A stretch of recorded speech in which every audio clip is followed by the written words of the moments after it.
There is a painting in Europe which is very costly, perhaps one of the costliest of all continental paintings. See, this is that painting. A woman with a baby is breastfeeding an old man. I can see revulsion in many eyes among you watching this painting. കാണുമ്പോൾ നിങ്ങൾക്ക് അറപ്പ് തോന്നുന്നുണ്ടോ, വെറുപ്പ് തോന്നുന്നുണ്ടോ? Let me give you more shock then. That is not just any old man. He is a dear father. Now, don't look away. Understand that this is one of the major paintings in Europe. ഈ പെയിൻറ്റിങ്ങിന് അല്ലെങ്കിൽ ഇതിന് ആധാരമായ ശില്പത്തിന് പിന്നിലൊരു കഥയുണ്ട്, ഒരു സംഭവ കഥയുണ്ട്. It tells how an old man who was accused of stealing bread just because he was hungry was thrown into a prison. He was condemned to death by starvation and thirst.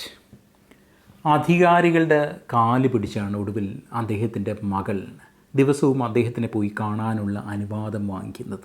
But on one condition, that she should not bring any food or drink to her father. അദ്ദേഹത്തിന് കൊണ്ടു കൊടുക്കാൻ പാടില്ല, ദിവസവും വന്ന് കാണാൻ പറ്റും. അതിനുള്ള അനുവാദം അവർ നേടിയെടുത്തു.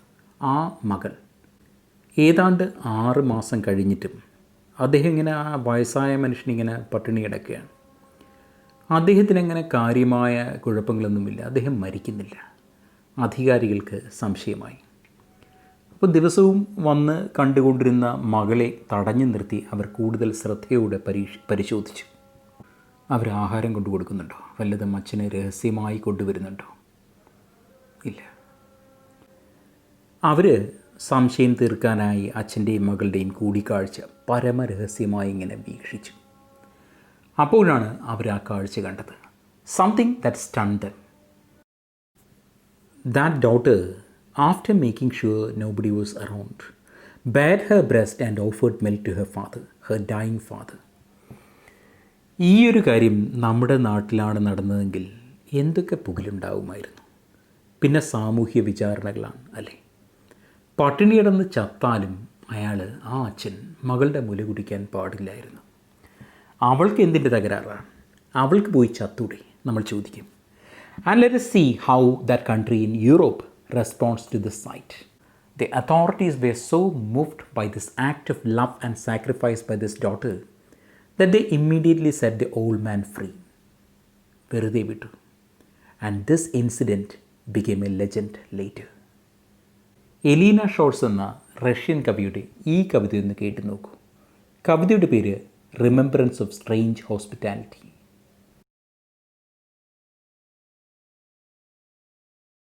Once I had a taste of a girlfriend's milk, my sister's milk, not to quench my thirst, but satisfy my soul. Right from the beginning of the poem, the norm is upset. It is not the mother's milk he tasted, but my sister's, and not because of thirst, but to satisfy my soul. എൻ്റെ ആത്മാവിൻ്റെ ദാഹം അടക്കാൻ വേണ്ടി. And how was the milk offered? Into a cup she squeezed milk from her left breast, and in that simple vessel it gently frothed, rejoiced. നിങ്ങളുടെ കണ്ണുകൾ എപ്പോഴും മുലകളിൽ തന്നെയാണോ? ആ പാല് നോക്കൂ. And in that simple vessel it gently frothed, rejoiced. അതിങ്ങനെ നുരഞ്ഞ് പൊന്തി നമ്മെ ആനന്ദിപ്പിക്കുകയാണ്. And what does it smell like? There was something bird-like in its odor, whiffs of sheep and wolf, and something older than the Milky Way. It was somehow warm and dense. എന്തൊരു ഗന്ധമാണ് പക്ഷികളുടേതുപോലുള്ളത്. ചെമ്മരിയാടിൻ്റെയും ചെന്നായയുടെയും ആകാശഗംഗയുടേതുമൊക്കെയായുള്ള ഒരു ഗന്ധം. സാന്ദ്രതയേറിയ നല്ല ചൂടുള്ള മുലപ്പാലിൻ്റെ ഗന്ധം. You can see and smell the breast milk right here in the poem. നമുക്കത് ആ ഗന്ധം ആസ്വദിക്കാനും അത് കാണാനും സാധിക്കുന്നു ഇവിടെ എത്തുമ്പോൾ. A daughter in the wilderness once let her aged father drink from her breast and thus became his mother. The poet may be referring to that story that I told you at the beginning of the poem. By nursing her father with her breast milk, that lovely woman, she became his mother. അച്ഛൻ്റെ ജീവൻ തന്നെ നിലനിർത്തിയത് അവൾ നൽകിയ ആ മകൾ നൽകിയ മുലപ്പാലാണ്. By this act of grace, her whiteness drove away the dark. A cradle substituted for a tomb. It becomes a bit metaphorical here in the poem. The whiteness inside her soul dispelled the darkness that enveloped her father's life. അതാണ് പറയുന്നത്. She saved him from a certain death. That is why the poet said the tomb was replaced by the cradle. കല്ലറയുടെ സ്ഥാനത്താണ്, അച്ഛൻ്റെ കല്ലറ ഉയരാൻ പോകുന്നതിൻ്റെ സ്ഥാനത്താണ് അവൾ തൊട്ടിൽ പണിയുന്നത് അച്ഛന് വേണ്ടി. വീണ്ടും അച്ഛനെ മദറിയാണ് അവളിവിടെ. From the duct next to your heart, you offered me a drink. I'm not a vampire, am I? Horror.